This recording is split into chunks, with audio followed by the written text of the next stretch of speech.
Be good to see some data come from it and make sure we're ready to roll.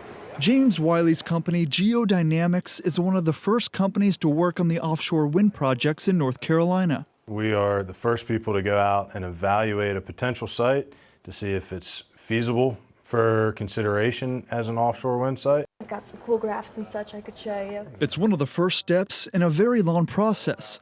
Wiley says the surveying part is pretty easy, but getting hundreds of these wind turbines out to sea will require lots of manpower. So it's going to require a supply chain to be developed across the board, from some of the obvious things like hard manufacturing and large scale industry, but also sort of a soft supply chain where we're looking into technical jobs that are based on everything from academic research to highly skilled and scientific positions.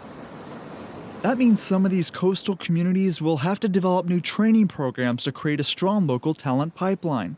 It will require collaborations at the university and community college level, but also at the middle and high school level. I think it is important to remember that, if these installations are going to start really moving forward in 7 or 8 years, that a lot of the folks that are going to be doing that work are currently in middle school. And so we've got some work to do at the middle school and high school curriculum levels as well to kind of start getting people acclimated and kind of headed down a path towards these kinds of jobs. Steve Calland is the executive director of the North Carolina Clean Energy Technology Center.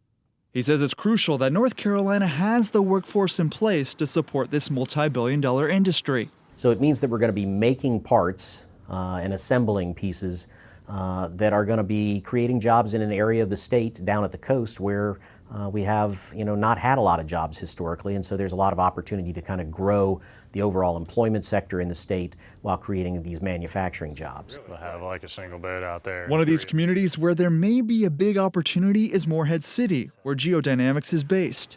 Like the little crosshair James thing. Wiley says he looks forward to not only the long-term economic impact of coastal wind, but also the short-term impact. I think it's an opportunity to build the sort of STEM career path for a lot of people in this area in what's been traditionally, more rural area, less focused on sort of these high-paying job opportunities related to engineering and technology as they sort of move into our communities.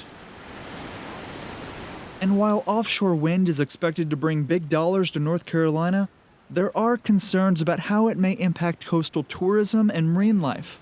That's why Wiley and his company are working to collect data to figure out the best spots in the ocean to put these turbines, so that North Carolina can create jobs and economic impact while also protecting its valuable assets.